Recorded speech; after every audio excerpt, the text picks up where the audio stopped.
The sky above the Middle East shimmered with heat. Miles below, desert winds twisted across cracked earth, ancient cities buzzed with life, and satellites passed silently overhead, tracking every move.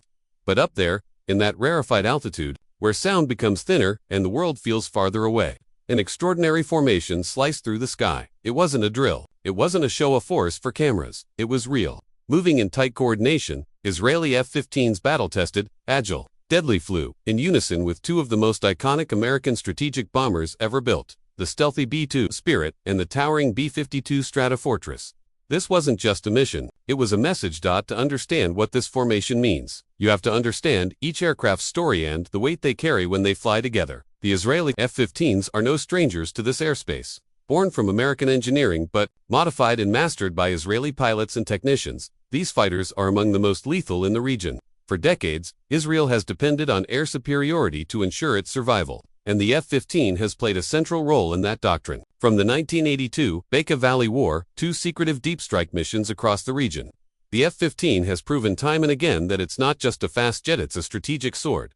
Now imagine pairing that with a B-52, an aircraft first flown in the 1950s and still in active service today. Not because of nostalgia, but because no one has yet built anything that can do what it does better. With a wingspan of nearly 185 feet and the ability to carry over 70,000 pounds of weapons, including nuclear payloads, the B-52 is the ultimate blunt force symbol of American power. Flying one into a region signals resolve. Flying to, it's a chess move. And then there's the B-2 Spirit, the stealth bomber that barely shows up on radar. The one whose very shape was designed not just to defeat defenses but to make a psychological impact. You don't see it until it's too late. When a B-2 enters any theater, it brings with it the implication of precision strike capability anywhere in the world, regardless of what defenses are on the ground. So what does it mean when these three aircraft fly together? It means something serious is unfolding behind the scenes. Somewhere over the Middle East, above a region bristling with tension where proxy wars burn slowly, great powers jockey for influence, and every square kilometer of airspace is contested. This trio of warbirds carved a silent warning into the sky. Observers on the ground, amateur plane spotters, radar enthusiasts, and intelligence agencies alike caught fleeting glimpses of the formation. Rumors began swirling.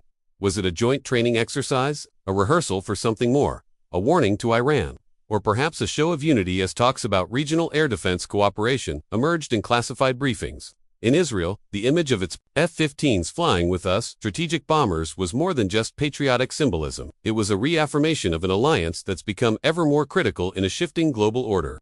In the past decade, Israel's threats have multiplied from rocket arsenals in Lebanon to Iranian nuclear ambitions to the entrenchment of proxy militias across Syria and Iraq. The old playbook of airstrikes and covert sabotage still works, but when the stakes get higher, the need for overt military posturing becomes harder to ignore. This formation may have been part of Operation Juniper Oak, or another exercise cloaked under vague labels. It's common practice now. Major military exercises that simulate long-range strike scenarios, air refueling missions, suppression of enemy air defenses, all without confirming the targets or intended outcomes. But make no mistake, these missions aren't just for training pilots. They're for sending messages.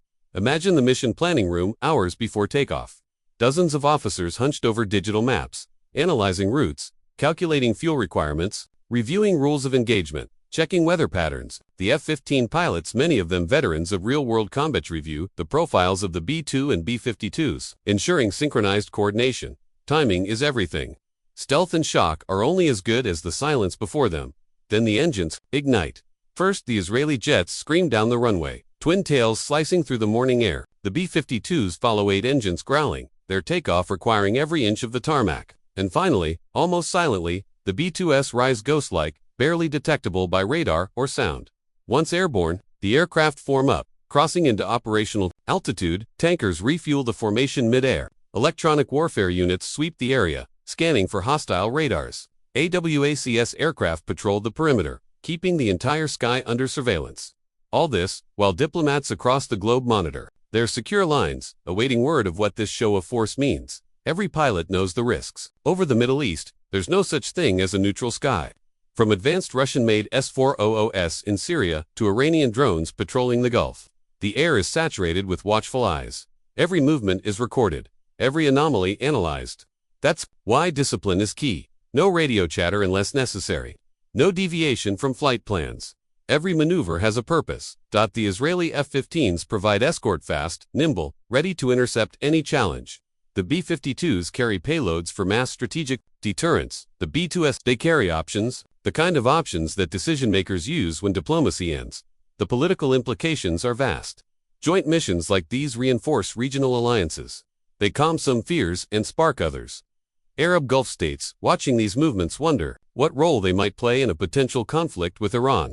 Military analysts point to the growing calls for a unified Middle Eastern air defense networks, something that was once unthinkable. Could Israeli jets be coordinating not just with U.S. bombers but with Saudi radar operators, Emirati command posts, and Jordanian air bases?